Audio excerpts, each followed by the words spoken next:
everyone. My name is Dorothy Davis, and I'm a coordinator for Parents Care and Share program in Central Region at Children's Home and Aid. I'm here today to talk about stress management tips for parents. And with this pandemic we've been having, I applaud parents for all the hard work they've been doing with children, with work from home, with not being able to go places. It's been a really crazy, stressful year. So hats off to you. I celebrate you. I'm here just to give you some tips to help with stress. Very glad that we're starting to be able to get outside again. Very happy about that. So without further ado, I'm going to jump into my conversation. So the one thing I want to talk about first before I go into the stress tips I have for you is mindset. Mindset is everything. If you have a negative mindset, then things tend to be more negative in your life. And with a positive mindset, things tend to be more positive. So one thing I kind of want everybody to think about is mindset. When you're dealing with kids, when you're dealing with work, feeling stressed and feeling trapped in your house, let's talk about mindset a little bit. And with that, I mean waking up, trying to find the good, trying to see what's beautiful, what's happening in my life is good. I have awesome kids. I have a good husband. I have an amazing significant other. The sun is out today. Things like that can change your mindset tremendously and help you with your perspective.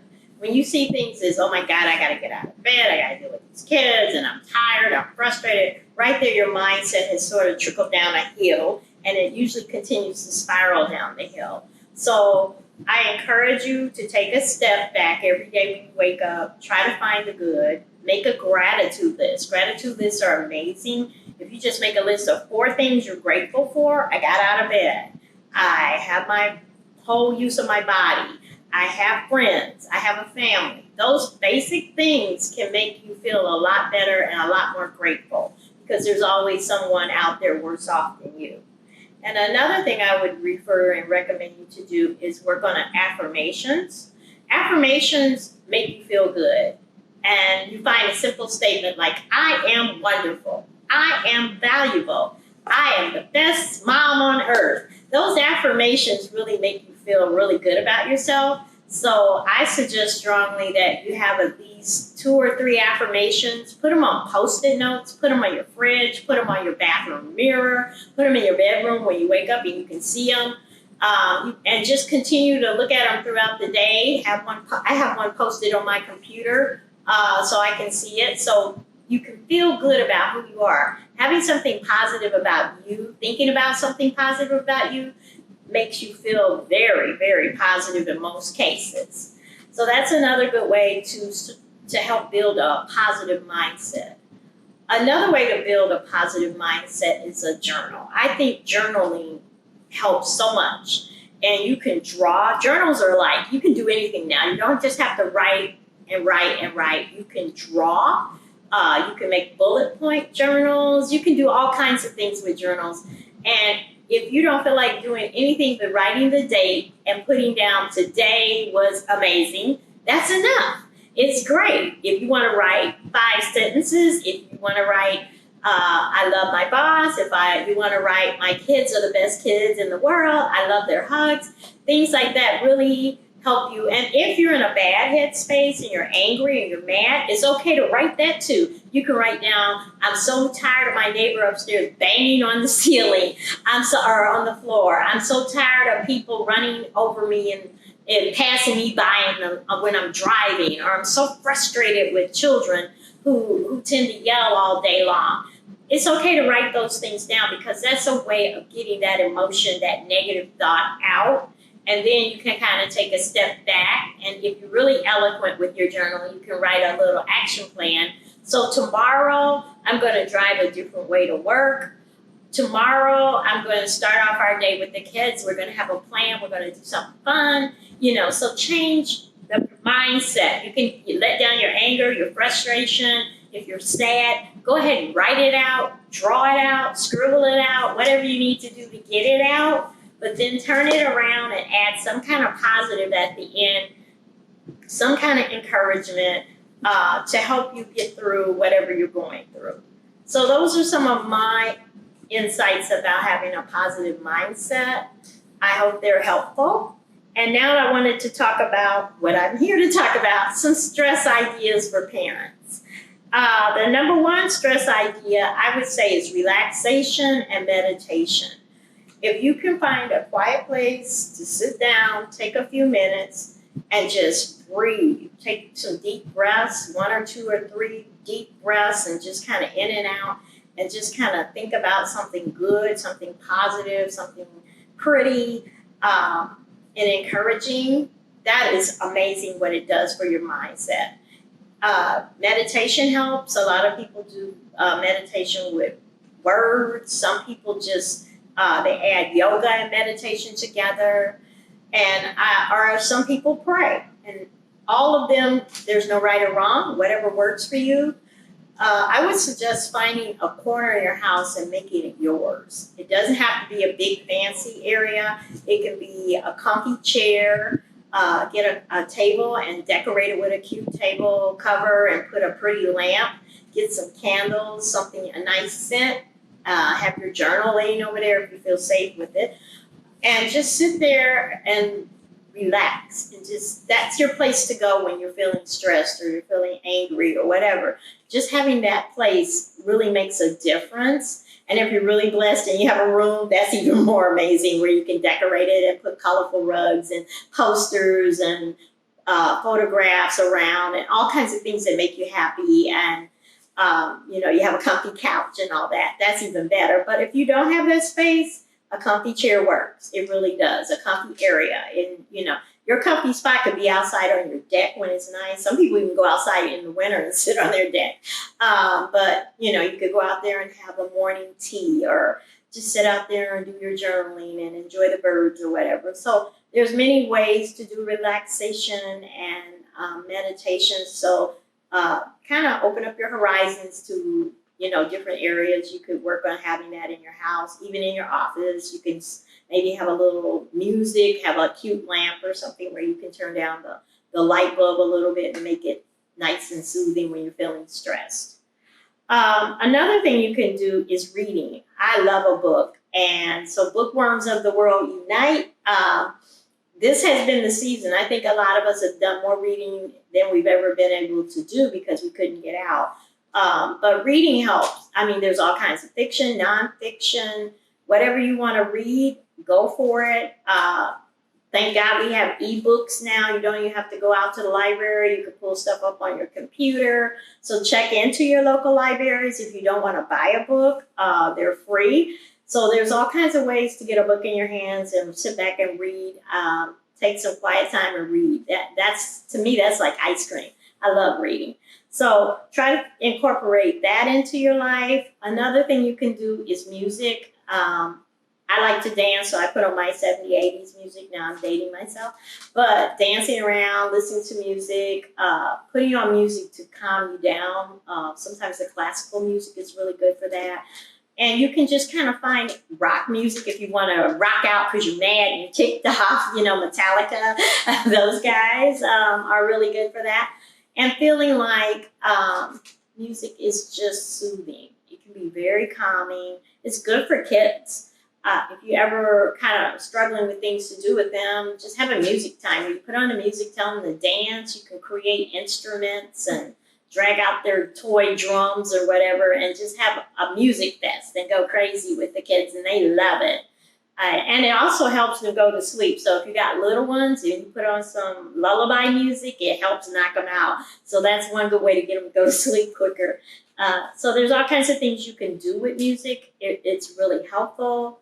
And like I said, you can put your headphones on and listen to your music on your phone. And just, if you're at work and you just frustrated, you need a coming down moment, you can do that in your office. Or even if you work in a cubicle, you still turn on your headphones and listen to music. I think they have the cordless Apple ones now if you really want to spend some money. And just soothing. It does. It helps relieve your stress. You'd be surprised. One of the other ways you can do things is walks. Just getting outside. And I know the winter was hard because it was cold, But even in the winter, you can go for walks in the cold. The kids like being outside. If it's snow, then they want to play out there. And it's okay to let them play and build snow people and all that kind of cool stuff. But getting out and walking with them is fun because you can point out things that they never thought about. Looking at people on Halloween when they decorate their houses with the pumpkins or Christmas decorations. The kids get a kick out of it. And then you could come back and tell them, why don't you draw some of the things you've seen? Pull out their crayons and all that. But going for a walk by yourself is amazing. Some people run, which is even better. And, it helps with your endorphins and it helps with depression. Studies have proven, research has proven, when you exercise or run or walk, it just helps a great deal with depression. So I would suggest getting outside at least for 20 minutes a day, getting some sunshine whenever the sun is out, and spending time and getting the kids out too, because they love being outside. And in the summer, you can fill up one of those wading pools with water and let them splash, slip and slides, and you can get you a comfy chair and watch them do all this cool stuff. So that's another activity for parents as well. Moving on down my list, I would say structure. I really want to focus on structure because structure is important for you and for the kids. So when you have a plan and you have an idea of what you're going to do each day, that helps you focus. When you don't have a plan and you just get up and you start running, it feels like your whole day is like a V8 commercial. You feel like you're walking sideways up. But if you don't have to have a detail organized every second of the minute, but just a basic idea of what you're going to do. You could get some fun calendars and sit down with a schedule and a notebook and just plan for your weeks, plan for a month, and plan your special events. And when you get up, you know exactly what's going to happen. And guess what? You can help the kids learn that by creating a structure for them. So I know there was a whole lot of e-learning. Hopefully the kids will be in school this fall and they will be able to go to class, and that part of the structure will be different. But when they're home over the summer, you could still have like a real low-key structure with them, like we eat breakfast by 10, they have free play, then we have lunch, and then maybe we'll go somewhere or go to the park or go to the zoo or go to the library. And then we'll come back, snacks, free time. But just having that structure really helps kids feel safe. They know what's going to happen. They know what's supposed to happen. And they don't feel like every day is, I never know what's going to happen. So it helps decrease anxiety in your children as well when you do that. So really think about that. And I know some people are already structured. And with that structure, see if you can put in some quiet time for the kids and you. Have a little playtime where you have books and crayons and stuff, and they can sit in the corner and color and draw, and you can actually sit down and read and do some things you want to do. Really helpful with both the parents and the kids when you have that kind of structured setup. And another thing you can do for stress is take bubble baths and hot showers and get your favorite Victoria's Secret or Bath and Body and just soak it up and just kind of relax. It feels good. It takes away, it literally washes away stress. And I think that is very helpful when you can't get out, to have a plan. Like, I'm just going to take a really nice hot bubble bath, and put, some scented candles on your tub. Make sure you don't let them fall in the water, but just keeping you comfortable and afterward feeling more relaxed and more stress-free. And it helps the kids too. Bubble baths, they love a bubble bath. Pour some Mr. Bubble if they still have that, and any kind of bubbles in there, and they love it. Put some toy boats from the dollar store and water toys, and they're just having a ball. So that's a time for them to de-stress, and you can kind of sit and watch them, but maybe do something else while you're sitting and watching them that you want to do. Or maybe do nothing, just watch them play can be relaxing as well. Yoga and Pilates. I kind of mentioned yoga earlier, but yoga really helps the body and stretches you out, and it also soothes you. It feels really good when you do that, and it's a good workout, and you don't have to go anywhere. You just need a yoga mat and a video. They got them all on Netflix and all kinds of sites, so you can go on there and just pick something and just do it, and it feels good, and it takes your stress level down. And so does Pilates. Both of those are great. And if you can afford a yoga class, and if they're starting to meet again, because I know for a while, I think the pandemic had everybody basically doing everything online, but maybe when things open up, you can go to a yoga class again, and that's fun too. That's a nice thing to do for yourself. It's a treat. And then there's spa day. And spa day is getting your nails, getting your toes done, getting a massage, all those. Those are luxuries, but they feel pretty darn good. And if you don't have a lot of money, you can maybe go to the beauty school, and they have they do massages, they do nails, because I know they're practicing students, but it's a good way to get what you want without having to spend a lot of money. So check into those options as well if finances is a concern. One thing too is communication. When you're feeling, I know everyone felt isolated over this past year, and the one thing that's so important is communication. Not being able to see our families, not being able to see our friends, was a really big piece of depression. The holidays were hard because we couldn't see people, but now the weather's getting better. Hopefully you can go see your family members safely. I think that's a big part. You know, I saw my family on Zoom for Christmas. Did not like that. No, I did not. But I was happy. I got to talk to them, and then I talked to them on the phone. And, you know, we have so much social media. You can put pictures up and look at them and talk to them. But the good thing is, hopefully things are better and we can go see everybody. Because communication is key. Make sure you have at least one or two good friends. You don't need 100. You just need a few good friends to talk to when you're feeling stressed or feeling depressed, and making sure you can reach out to somebody. And one thing I would say is even therapists having mental health is a big deal. It's not a negative thing. It's a wonderful thing. If you got a counselor, it's a blessing because you got somebody you can talk to, you can trust, and they're there for you. So I really encourage people, if you're really struggling with depression, to look into mental health options and see what you can do to find yourself some help or someone to talk to. It's so important. It is so important, and I want you to ignore all the stigmas and all the negative comments that people have said in the past. This is 2021. Getting healthy, mentally healthy is a good thing. So don't ever feel shame or bias or negative about it, because it's very important. It's the number one thing you need to do before even physical health. You got to have mental health to take care of your physical. So I stress it that, you know, do what you need to do to make yourself feel better. And then I want to say, do something you enjoy every day. Find something you like to do, or find something good in your day. For me, sunshine makes me happy. When the sun is out, I am good. I'm on top of the world. What makes you happy? What makes you feel good? What is something, you know, sometimes it could be a hug from a child. It could be seeing your best friend. It could be going out to lunch or picking up lunch and having it with a friend. There's so many ways people find happiness, and you can find it. It could be just sitting down with a cup of tea and reading a good book. Not that I'm pushing reading or anything. Or it could be going to a place and flea market shopping or farmer's market. Whatever makes you happy. Try to find something during the day that makes you feel good and happy about being here on this earth. It could be beautiful flowers. It could be, some people garden. I'm jealous of those folks because they make beautiful plants and their yards look amazing. And for me, just driving by, seeing it or having flowers on my table makes me feel good.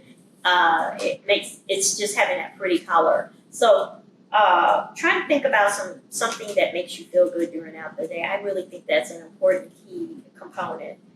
And doing something for other people. Sometimes it's not always doing something for you, but it's doing something for others. Doing things for others make you feel really good. So if you have friends or coworkers, maybe you could drop a card on their desk and say, "You're a really great friend.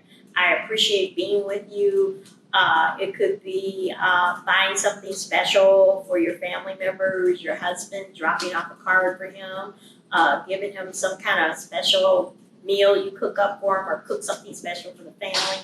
It doesn't always have to cost money, is my point. You can just do something really nice and make somebody's day just a little bit brighter, and it makes you feel good too. And I think having your spiritual life is important. I can't tell you whether it's God. Some people have crystals. Some people have trees. Whatever makes you feel connected as a spiritual person, as a spiritual being.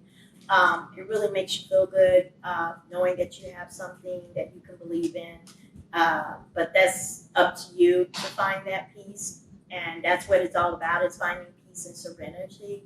I don't want to make choices, but it does help mentally. And then the final thing I wanted to talk about was the kids themselves. When you have children, I know it can get stressful, you get tired, you get like, I need a break. Sometimes you need a break.